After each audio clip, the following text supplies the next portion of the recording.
Landing ఏమంట పంచదార. ఇప్పుడే ల్యాండింగ్ అయినా మేము ఇప్పుడు రాక్ గార్డెన్కి.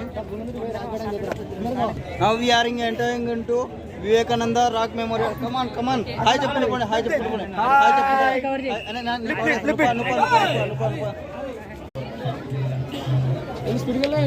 మేము టికెట్ తీసుకున్న తర్వాత వెయిటింగ్ హాల్లో వెయిట్ చేస్తున్నాం. చూడండి వాళ్ళంతా కూర్చుంటున్నారు. షిప్పింగ్ మొత్తం ఎట్లుంటది?